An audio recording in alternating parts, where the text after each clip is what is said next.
மிகப்பெரிய அளவில் தொழில்நுட்ப ரீதியிலே நாம் பார்த்து அதற்கு பிறகுதான் பரந்தூரை தேர்ந்தெடுத்தோம். இப்போ அவங்க என்ன சொல்கிறாங்க, பரந்தூர் திட்டத்தை கைவிடப்படும் என்று இன்றைக்கு அறிவித்திருக்கிறார். ஆனால் இதுவரை அவர்கள் ஏற்கனவே அறிவித்து, நம்முடைய முதலமைச்சர்கள் அறிவித்து பரந்தூர் அந்த விமான நிலைய திட்டம் என்பதை ஒன்றிய அரசினுடைய அமைச்சர் அவர்கள் கூட நம்முடைய மாநிலங்களவையிலே நம்முடைய உறுப்பினர் வில்சன் அவர்கள் கேட்கிற போது இதுவரை எங்களுக்கு எந்த விதமான கோரிக்கையும் அரசாங்கத்திற்கு வரவில்லை என்று சொன்னார். அது ஒரு ஒருமைக்கு இன்றைக்கு நம்முடைய மாண்புமிகு முதலமைச்சர் அவர்கள் அந்த திட்டத்தை கைவிட்டிருப்பதாக அவர் அறிவித்திருக்கிறார்.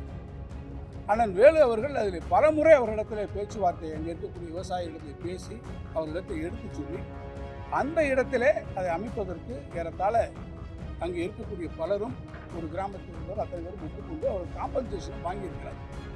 இப்போ இங்கே வேணாம்னு சொல்லிட்டா லேண்ட் அக்விசிஷன் ஆக்ட் பிரகாரம் எந்த நோக்கத்துக்காக நீங்கள் எது எடுக்கிறீங்களோ அந்த நோக்கத்துக்காக தான் அதை பயன்படுத்த முடியும். இப்போ அதை அங்கே கைவிட்டு விட்டீங்கன்னு சொன்னால் அந்த நிலங்களை என்ன செய்ய போகிறீங்க? அங்கே இருக்கக்கூடியவர்கள் ஏற்கனவே காம்பன்சேஷன் வாங்கி விட்டார்கள் சொன்னால் அவர்களுக்கான பதில் என்ன? சரி, இங்கே அது வரல, வேறு ஏதாவது திட்டம் வச்சுருக்கீங்களா? அப்படியானால் அந்த திட்டம் வருகிற போது அங்கே இருக்கக்கூடிய நீரியல் சூழ்நிலைகள், சூழலியல் பிரச்சனைகள் தீர்ந்து விடுமா? ஏற்கனவே சொன்னதை போல சென்னையை சுற்றி இருக்கக்கூடிய பல்வேறு இடங்களில் மிகப்பெரிய அளவில் அந்த பிரச்சனைகள் உங்களுக்கு இருக்கும். ஆகவே அதை நீங்கள் என்ன செய்ய போகிறீர்கள் என்பதை நான் கேட்டுக்கொள்ள விரும்புகிறேன். ஆக இந்த சூழ்நிலையில், இப்படிப்பட்ட ஒரு சூழ்நிலையில் பரந்தூரிலே நீங்கள் இந்த விமான நிலையத்தை அமைப்பதுதான் மிக சரியானதாக அமைந்திருக்கும். ஆனால் இதை நீங்கள் அரசியல் காரணங்களுக்காக நிற்கணும். தாவேக அரசு சொல்லியிருக்கக்கூடிய 1.5 trillion economy, American dollar economy என்பதை எப்படி இந்த அரசு நிறைவேற்றப் போகிறது? இதற்கான ரோட் மேப் என்ன? ஆக இந்த திட்டங்களை எல்லாம் அரசியல் காரணங்களுக்காக தடுத்து நிறுத்தக்கூடிய போக்கை ஒழிய உள்ளபடியே தமிழ்நாட்டினுடைய வளர்ச்சிக்கும் அதனுடைய முன்னேற்றத்துக்கும் இந்த அரசு துணை இல்லை என்பதை நான் இங்கே தெரிவிக்கிறேன். ஆச்சி மசாலா, எந்த சமையலும் ருசி தேடும் ரகசியம் 20 ரூபாய். சட்டமன்றத்தில் இன்றைக்கு தமிழ்நாட்டிற்கும் சென்னையினுடைய சுற்று வட்டாரத்தில் இருக்கக்கூடிய தொழில் வளர்ச்சிக்கும் அடிப்படையாக எதிர்கால ஆதாரமாக விளங்கக்கூடிய பரந்தூர் விமான நிலைய திட்டம் குறித்து விவாதிப்பதற்காக திராவிட முன்னேற்றக் கழகத்தினுடைய சார்பில் விதி எண் 55 கீழ் கவன ஈர்ப்பு தீர்மானம் ஒன்றை நாங்கள் ஏற்கனவே நம்முடைய பேரவைத் தலைவரிடத்திலே திராவிட முன்னேற்றக் கழகத்தின் சார்பிலே கொடுத்திருந்தோம். பல நாட்களாக நம்முடைய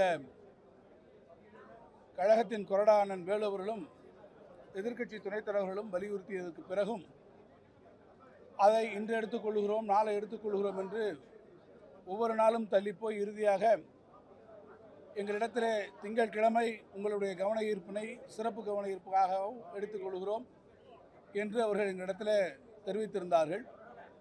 எனவே சிறப்பு கவன ஈர்ப்பு தீர்மானம் என்பதன் மூலமாக திராவிட முன்னேற்றக் கழகம் மட்டுமல்ல, எல்லா எதிர்க்கட்சிகளிலுமே இந்த பரந்தூர் விமான நிலையத்தை குறித்து, அதனுடைய அவசிய தேவைகளை குறித்து, தமிழ்நாட்டினுடைய பொருளாதார வளர்ச்சியை குறித்து, எப்படி நாம் இந்த விமான போக்குவரத்தில் மற்ற மாநிலங்களோடு, அண்டை மாநிலங்களோடு நாம் இழந்து கொண்டிருக்கிறோம் என்பதையெல்லாம் அரசினுடைய கவனத்துக்கு கொண்டு வருவதற்கு இந்த வாய்ப்பு தேவை என்பதை வலியுறுத்தி இந்த கவன ஈர்ப்பில் உரையாற்றுவதற்காக இருந்தோம். ஆனால் அவை கூடியவுடன் நம்முடைய மாண்புமிகு முதலமைச்சர் அவர்கள் 110 விதியின் கீழ் பரந்தூர் விமான நிலையம் குறித்த ஒரு அறிவிப்பினை அவர்கள் வெளியிட்டு, அதற்கு மேலே விதியின்படி அதில் பேசுவதற்கு ஏதுமில்லை என்று எதிர்க்கட்சிகளுடைய குரலை கவன ஈர்ப்பு தீர்மானத்தின் மூலமாக இந்த மிக முக்கியமான பிரச்சனையில் இருக்கக்கூடிய நியாயங்களை, நாம் எதிர்கொள்ளக்கூடிய சவால்களை, நாம் எதிர்கொள்ளக்கூடிய பொருளாதார தேக்க நிலையை, இந்த விமான நிலையம் வரவில்லை என்றால் எத்தகைய சூழ்நிலையில் உருவாகும் என்பதை எதிர்க்கட்சிகள் சொல்வதற்கான வாய்ப்பினை முற்றிலுமாக மறுதளித்து நிராகரித்து அந்த வாய்ப்பை கொடுக்க முடியாத அளவில் அவர்கள் திட்டமிட்டே விதி எண் 110 ஒரு அறிக்கையினை படித்து அதற்கு மேலே விவாதம் இல்லை என்று சபாநாயகர் இன்றைக்கு தெரிவித்து, ஜனநாயக ரீதியில் எதிர்க்கட்சிகளுடைய குரல் வலையை நெரிக்கக்கூடிய ஒரு சூழ்நிலையை இன்றைக்கு பேரவைத் தலைவர் உருவாக்கியிருக்கிறார். மீண்டும் எழுந்து நாங்கள் 110 அந்த விதியின் கீழே இந்த விவாதத்தை நாங்கள் வைக்க விரும்பவில்லை, ஆனால் ஏற்கனவே நாங்கள் 55 விதியின் கீழே இந்த கவன ஈர்ப்பு தீர்மானமாக கொண்டு வந்திருக்கிறோம். சிறப்பு கவன ஈர்ப்பு தீர்மானமாக அதை எடுத்துக்கொள்கிறோம் என்று பலமுறை நீங்கள் உறுதியளித்ததற்கு பிறகும் இன்றைக்கு இப்படி 110 கீழே படித்து இதன் மீது விவாதத்தை நீங்கள் திட்டமிட்டு தவிர்த்திருக்கிறீர்கள். எனவே எங்களுக்கு விதி எண் 55 கீழ் கவன ஈர்ப்பில் இதை நீங்கள் வழங்க வேண்டும் என்று நம்முடைய எதிர்க்கட்சி துணைத் தலைவர்களும் நம்முடைய கொறடா அவர்களும் அதை வலியுறுத்தினார்கள். அதை வலியுறுத்தி தொடர்ந்து வலியுறுத்தியும் இந்த அரசு செவி சாய்க்காத காரணத்தால் எதிர்க்கட்சிகளுடைய அடிப்படை ஜனநாயக உரிமையை மறுத்து அவர்கள் குரல் வலையை நெறித்து கருத்துக்களை பேசுவதற்கு இடம் தராத இந்த அவைத்தலைவர் நடவடிக்கையை கண்டித்து நாங்கள் இன்றைக்கு முழுமையாக வெளிநடப்பு செய்து வந்திருக்கிறோம். வெளிநடப்பு செய்தாலும் கூட இதில் இருக்கக்கூடிய உண்மை நிலைமைகளை உங்களிடத்தில் தெரிவிப்பது எங்களுடைய கடமை என்று கருதுகிறோம். நம்ம எல்லாருக்கும் தெரியும், விமான நிலையம் என்பது எவ்வளவு பெரிய முக்கியமான ஒன்று. குறிப்பாக தமிழ்நாட்டிற்கு சென்னையிலே அமையக்கூடிய இந்த விமான நிலையம் என்பது தமிழ்நாட்டினுடைய பொருளாதார சூழ்நிலைக்கு எவ்வளவு ஒரு அத்தியாவசியமான ஒன்று, இன்றியமையாத ஒன்று. பொருளாதார வளர்ச்சிக்கும் தொழில் வளர்ச்சிக்கும் மிக முக்கியமான தேவையாக விமான நிலையம் அமைந்திருக்கிறது என்பதை நாம் நன்றாக அறிவோம். அந்த அடிப்படையில் தான் நாடு சுதந்திரம் பெற்றதற்கு பிறகு சென்னையிலே அமைந்திருக்கக்கூடிய இந்த விமான நிலையம் ஒரு காலத்திலே சிறப்பான ஒரு விமான நிலையமாக இருந்தது. இந்தியாவில் இருக்கக்கூடிய எல்லா விமானங்களையும் நீங்கள் பார்ப்பீர்கள் என்று சொன்னால் ஒரு காலத்தில் 2008 நம்முடைய சென்னை விமான நிலையம் 3வது இடத்துல இருந்தது. ஆனால் அன்றைக்கு பெங்களூர், கர்நாடக மாநிலத்தில் அருகே இருக்கக்கூடிய பெங்களூர் விமானங்களுடைய பயணிகளுடைய போக்குவரத்தில் பார்த்திங்கன்னா நம்ம அப்போ 3ல் இருக்கோம், அவங்க பெங்களூர் அப்போ 5வது இடத்துல இருக்காங்க. ஆனால் இன்றைக்கி நிலைமை தலைகீழாக அது மாறி இருக்கிறது. ஏறத்தாழ 4.5 கோடி பயணிகளுடைய எண்ணிக்கையின் அடிப்படையில் பெங்களூரு இன்றைக்கு அந்த 3வது இடத்துக்கு வந்துருச்சு. வெறும் 2.3 சுழி, அதாவது 2,30,00,000 பயணிகளை கொண்டு நம்முடைய சென்னை விமான நிலையம் இன்றைக்கு 5ஆம் இடத்துக்கு பின்தங்கி வந்திருக்கிறது. அதுபோல் சரக்குகளை கையாளக்கூடியது, அதான் மிக முக்கியம். பொருளாதார வளர்ச்சியிலே மிக முக்கியமானது சரக்குகளை கையாளக்கூடிய ஒன்று. அதில் பார்த்திங்கன்னா பெங்களூர் ஏர்போர்ட் இன்றைக்கு ஏறத்தாழ 5.5 லட்சம் டன் கையாளக்கூடிய வகையில் மிக முன்னேறி ஐரோப்பாவோடு வர்த்தக ரீதியில் மிக மிக பலமான ஒரு இணைப்பை அது பெற்றிருக்கிறது. இந்த சூழ்நிலையில் தான் தமிழ்நாட்டிலே சென்னையிலே நமக்கு ஒரு கிரீன்ஃபீல்டு ஏர்போர்ட் வர வேண்டும். இந்த கிரீன்ஃபீல்டு ஏர்போர்ட் வந்தால்தான் சென்னையினுடைய தொழில் வளர்ச்சி. ஆனால் சென்னையை சுற்றி இன்றைக்கி பார்த்திங்கன்னா ஏராளமான தொழிற்சாலைகள் வந்திருக்குது.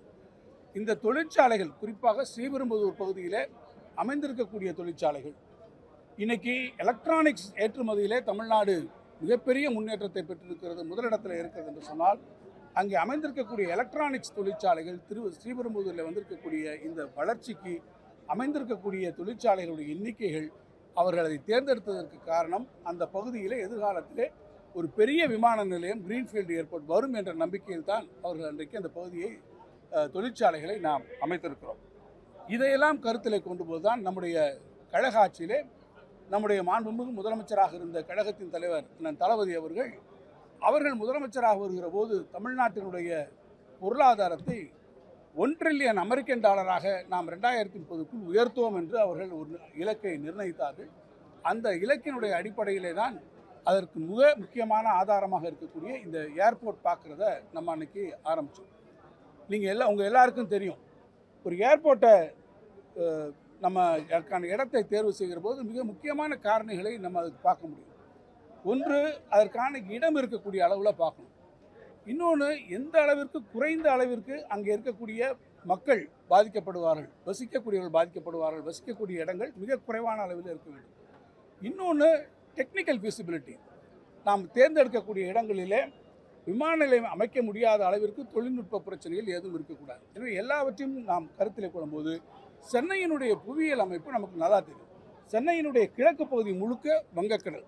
கிழக்கு பகுதியில் எந்த விதமான ஒரு டெவலப்மெண்டல் ஆக்டிவிட்டீஸும் நமக்கு போக முடியாது. இந்த பக்கம் அப்படி நின்று வடபகுதியில் என்ன என்று கேட்டால் நமக்கு வட சென்னையிலிருந்து துவங்கி வட சென்னை, எண்ணூர் என்று தொடர்ச்சியாக தொழிற்சாலைகள். அந்த தொழிற்சாலைகளுக்கும் தாண்டி பார்த்தீங்கன்னா பழவேற்காடு, புலிக்காட் லேக், அது ஒரு சூழலியல் மட்டும். அதுக்கு அடுத்து இம்மீடியட்டாக பார்த்தீங்கன்னா உடனடியாக அந்த இடத்துல ஆந்திர எல்லை வந்து விடுகிறது. எனவே இந்த பகுதியிலையும் வடபகுதியிலையும் நாம் போக முடியும். தென்பகுதியிலே இடங்களை பார்க்கிறோம். நம்முடைய முதலமைச்சர் பரந்தூர் விமான நிலையம் தேர்ந்தெடுப்பதற்கு முன்பாக பல இடங்களிலே தொழில்நுட்ப ரீதியாக ஆய்வுகளை மேற்கொண்டார். ஏன்னா விமான நிலையத்தை தேர்ந்தெடுக்கிற போது நம்முடைய தேர்வு மட்டுமல்ல, ஏர்போர்ட்ஸ் அத்தாரிட்டி ஆஃப் இந்தியா அதுவும் ஒன்றிய அரசினுடைய கிளியரன்சஸும். சென்னையினுடைய தென்பக்கத்துக்கு போனால் என்ன இருக்குது, நம்முடைய தாம்பரம் ஏர்ஃபோர்ஸ் அதனுடைய ஏர் ஸ்டேஷன் இருக்குது, அதனுடைய ஏர் ஸ்பேஸ் அங்கே இருக்குது. அதை தாண்டி நீங்கள் கீழே போனீங்கன்னா திருப்போரூர் பகுதியை பார்த்தோம், அங்கே தாம்பரம் ஏர் ஸ்டேஷன்ஸ் வருது, அங்கே வர முடியாது. அதுக்கு தெற்க போய் பார்த்தீங்கன்னா படாலம் பகுதியில் பார்த்தீங்கன்னா கல்பாக்கம் மணல் மின் நிலையம் வருகிறது, அது கல்பாக்கம் அணுமின் நிலையம் இருக்கிறது. இன்னொரு பக்கத்தில் நம்முடைய வடநாங்கல் பறவைகள் சரணாலயம் இருக்கிறது, தென்பகுதியிலையும் போக முடியாது. ஆக நம்ம ஏர்போர்ட் அமையக்கூடிய இடம் என்பது நமக்கு மேற்கு பகுதியில் தான் வருகிறது. மேற்கு பகுதியிலும் நான் ஏற்கனவே குறிப்பிட்டதைப் போல எந்த இடத்துல நமக்கு லேண்ட் அவைலபிலிட்டி இருக்குது, காஸ்ட் ஆஃப் லேண்ட் இருக்குது, எத்தனை பேர் நம்ம வெளியேற்றக்கூடிய ஒரு நிலைமைகள் உருவாகும், அங்கே என்ன இஹெச்விடி லைன் மாதிரி ஏதாவது டெக்னிக்கல் பிரச்சனைகள் இருக்கா, ஒரு அந்த ரன்வே அமைவதற்கு 2 ரன்வே அமைவதற்கான வாய்ப்புகள் இருக்கா என்பதையெல்லாம் மிகப்பெரிய அளவில் தொழில்நுட்ப ரீதியிலே நாம் பார்த்து அதற்கு பிறகுதான் பரந்தூரை தேர்ந்தெடுத்தோம். இப்போ அவங்க என்ன சொல்கிறாங்க, பரந்தூர் திட்டத்தை கைவிடப்படும் என்று இன்றைக்கு அறிவித்திருக்கிறார். ஆனால் இதுவரை அவர்கள் ஏற்கனவே அறிவித்து, நம்முடைய முதலமைச்சர்கள் அறிவித்து பரந்தூர் அந்த விமான நிலைய திட்டம் என்பதை ஒன்றிய அரசினுடைய அமைச்சர் அவர்கள் கூட நம்முடைய மாநிலங்களவையிலே நம்முடைய உறுப்பினர் வில்சன் அவர்கள் கேட்கிற போது இதுவரை எங்களுக்கு எந்த விதமான கோரிக்கையும் அரசாங்கத்திலிருந்து வரவில்லை என்று சொன்னார். அது ஒரு ஒருமைக்கு இன்றைக்கு நம்முடைய மாண்புமிகு முதலமைச்சர் அவர்கள் அந்த திட்டத்தை கைவிட்டிருப்பதாக அவர் அறிவித்திருக்கிறார். அரசாங்கம் ஒரு கொள்கை முடிவை எடுக்கிறது. ஆனால் இந்த திட்டத்தின் வாயிலாக வரவேண்டிய மிகப்பெரிய தொழில் வாய்ப்புகள் இன்றைக்கு மறுக்கப்பட்டிருக்கிறது. காரணம், நான் ஏற்கனவே சொன்னதைப் போல அந்த பகுதியிலே வரக்கூடிய இந்த வாய்ப்பினால்தான் திருவெரும்புதூரை சுற்றி இருக்கக்கூடிய பகுதிகள், சென்னையை சுற்றி இருக்கக்கூடிய பகுதிகள் பெரிய அளவிலே தொழில் வளர்ச்சி பெறக்கூடிய ஒரு வாய்ப்பினை வரும். இப்போ நீங்கள் என்ன பண்ணியிருக்கீங்க, லேண்ட் அக்வசிஷன்ஸ்க்கு போயிருக்கீங்க. இப்போ லேண்டை ஒரு பர்டிகுலர் காரணத்துக்காக நீங்கள் அக்வசிஷன் எடுத்துருக்கீங்க. இந்த பரந்தூர் பகுதியில் கூட பார்த்தீங்கன்னா ஏறத்தாழ 5746 ஏக்கர் நாம் கையகப்படுத்துகிறா இருக்கோம். இதில் பார்த்தீங்கன்னா 90% இடங்கள் நம்ம ஏற்கனவே கையகப்படுத்துகிறோம். இந்த இடத்தை தேர்வு செய்து அவர்களோடு பேச்சுவார்த்தை நடத்துகிற போது பார்த்தீங்கன்னா என்னுடைய அருகில் இருக்கக்கூடிய நம்முடைய மாண்புமிகு அண்ணன் ஏவா வேலு அவர்கள் அப்போது பொதுப்பணித்துறை அமைச்சர், அவருடைய தலைமையில் அவரும் நானும் மரியாதைக்குரிய முன்னாள் அமைச்சர் அண்ணன் அன்பரசன் அவர்களும் ஒரு குழுவாக அமைக்கப்பட்டு அண்ணன் வேலு அவர்கள் அதில் பலமுறை அவர்களிடத்தில் பேச்சுவார்த்தையை அங்கே இருக்கக்கூடிய விவசாயிகளிடத்தில் பேசி அவர்களிடத்தை எடுத்து சொல்லி அந்த இடத்திலே அதை அமைப்பதற்கு ஏறத்தாழ அங்கே இருக்கக்கூடிய பலரும் ஒரு கிராமத்தில் அத்தனை பேரும் ஒத்துக்கொண்டு அவர்கள் காம்பன்சேஷனும் வாங்கியிருக்கிறார்கள். இப்போ இங்கே வேணாம்னு சொல்லிட்டா லேண்ட் அக்விசிஷன் ஆக்ட் பிரகாரம் எந்த நோக்கத்துக்காக நீங்கள் எது எடுக்கிறீங்களோ அந்த நோக்கத்துக்காக தான் அதை பயன்படுத்த முடியும். இப்போ அதை அங்கே கைவிட்டு விட்டீர்கள் சொன்னால் அந்த நிலங்களை என்ன செய்ய போகிறீர்கள்? அங்கே இருக்கக்கூடியவர்கள் ஏற்கனவே காம்பன்சேஷன் வாங்கி விட்டார்கள் சொன்னால் அவர்களுக்கான பதில் என்ன? சரி, இங்கே அது வரல, வேறு ஏதாவது திட்டம் வச்சுருக்கீங்களா? அப்படியானால் அந்த திட்டம் வருகிற போது அங்கே இருக்கக்கூடிய நீரியல் சூழ்நிலைகள், சூழலியல் பிரச்சனைகள் தீர்ந்து விடுமா? அங்கே இருக்கக்கூடிய விவசாயிகளுடைய பிரச்சனைகள் அது தீர்ந்து விடுமா? இன்றைக்கு நீங்கள் என்ன சொல்கிறீர்கள், இந்த இடத்திலிருந்து வேறு ஒரு இடத்துக்கு நாங்கள் பார்ப்போம், அதை குறித்து ஆய்வு எடுத்துவோம் என்று சொல்கிறீர்கள். அது எப்போது வரும்? அங்கே இருக்கக்கூடியவர்களிலே எத்தனை பேரை நீங்கள் வெளியேற்றக்கூடிய சூழ்நிலை வரும்? அங்கே என்ன இன்ஃப்ராஸ்ட்ரக்சர் இருக்குது? சரி, இதே பரந்தூரில் தான் இந்த விமான நிலையம் வரும் என்ற வகையில் அங்கே ஒரு மெட்ரோ திட்டத்தை இப்போ நமக்கு சுங்குவார் சித்திரை வரை கொண்டு போயிருக்கோம். எதிர்கால இந்த மெட்ரோ திட்டத்தினுடைய நிலைமை என்ன? இங்கே நீங்கள் கொண்டு போகிற இடத்துல இப்போ பெங்களூர் டு சென்னை அந்த புதிய சாலை, 4 வழிச்சாலை இப்போ வந்து கொண்டிருக்கிறது. இந்த இதோட அலைன்மெண்ட்டோட பரந்தூர் இருந்தது. இனி வரக்கூடிய இடங்கள் எப்படி இருக்கும்? அந்த இடத்துல எந்த வகையிலே நீங்கள் செய்ய போகிறீர்கள்? நான் ஏற்கனவே சொன்னதை போல சென்னையை சுற்றி இருக்கக்கூடிய பல்வேறு இடங்களிலே மிகப்பெரிய அளவில் அந்த பிரச்சனைகள் உங்களுக்கு இருக்கும். ஆகவே அதை நீங்கள் என்ன செய்ய போகிறீர்கள் என்பதை நான் கேட்டுக்கொள்ள விரும்புகிறேன். ஆக இந்த சூழ்நிலையில், இப்படிப்பட்ட ஒரு சூழ்நிலையில் பரந்தூரிலே நீங்கள் இந்த விமான நிலையத்தை அமைப்பதுதான் மிக சரியானதாக அமைந்திருக்கும். ஆனால் இதை நீங்கள் அரசியல் காரணங்களுக்காக இன்றைக்கு மாற்றணும். ஒரு திட்டம் நாட்டுக்கு வருகிற போது அதில் அரசியல் செய்யக்கூடாது. அரசியல் காரணங்களுக்காக ஏதேனும் திட்டங்கள் நிறுத்தப்பட்டிருக்கும் என்று சொன்னால் அது நம்முடைய பொருளாதாரத்தை பாதிக்கும். ஏற்கனவே அதிமுக ஆட்சியில் துறைமுகத்திலிருந்து மதுரை வாயில் திட்டம் இதற்காக நிறுத்தப்பட்டு மீண்டும் நம்முடைய கழக ஆட்சியிலே துவங்கப்பட்டது. இப்படி பல சூழ்நிலைகளிலே அரசியல் காரணங்களுக்காக திட்டங்களை நீங்கள் நிறுத்துவீர்கள் என்று சொன்னால் அது ஒட்டுமொத்த நாட்டினுடைய பொருளாதாரத்தை பாதிக்கும். எனவே தான் நான் கேட்டுக்கொள்ள விரும்புவதெல்லாம் அரசு அரசியல் நோக்கங்களை தாண்டி திராவிட முன்னேற்றக் கழக ஆட்சியிலே இந்த திட்டம் கொண்டு வரப்பட்டு இன்றைக்கு நில எடுப்பு பணிகளெல்லாம் கூட 90% முடிந்துவிட்ட நிலையிலும் இதற்கு வேண்டுமென்றே நாம் போய்விட்டு சொல்லிவிட்டோம், நாம் தேர்தல் அறிக்கையில் சொல்லிவிட்டோம், நாம் விக்கிரவாண்டிகளை சொல்லிவிட்டோம் என்ற காரணங்களை காட்டி இந்த திட்டத்தை நிராகரிப்பது என்பது உள்ளபடியே அங்கே இருக்கக்கூடிய பொருளாதார வளர்ச்சியை மிகப்பெரிய அளவிலே பாதிக்கும். திருப்பெரும்புதூர் மட்டுமல்ல, நம்முடைய பகுதியிலே பார்த்திங்கன்னா பல தொழில் வளம், இன்றைக்கி பல தொழிற்சாலைகள் ஆந்திராவை நோக்கி போகக்கூடிய சூழ்நிலையெல்லாம் உருவாகி இருக்கிறது.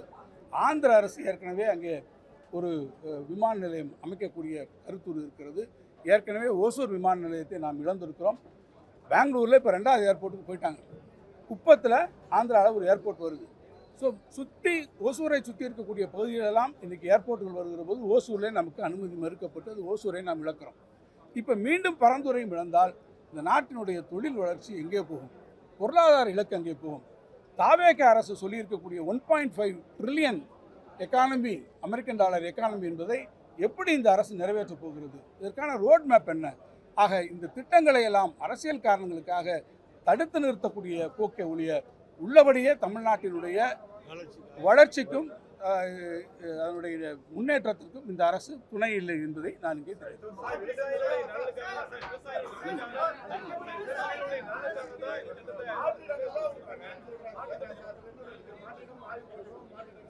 மாற்று இல்லை நீங்கள் கேளுங்க, என்ன மாற்று இடங்களை நாங்கள் ஆய்வு பண்ணுகிறோம் என்று சொல்கிறார்கள். ஏற்கனவே அங்கே நான் சொல்லிவிட்டேன், 90% இடங்கள் அங்கே பறிக்கப்பட்டுவிட்டது. இருக்கக்கூடியவர்களுக்கு நீங்கள் என்ன பதில் சொல்ல போகிறீர்கள்? மாற்று இடத்தை கொண்டு வருவதில் என்ன சூழ்நிலை இருக்குது என்பதை தாவேக அரசு உங்களுக்கு விளக்கம். ஆச்சி மசாலா. எந்த சமையலும் ருசி தேடும் ரகசியம் 20 ரூபாய்.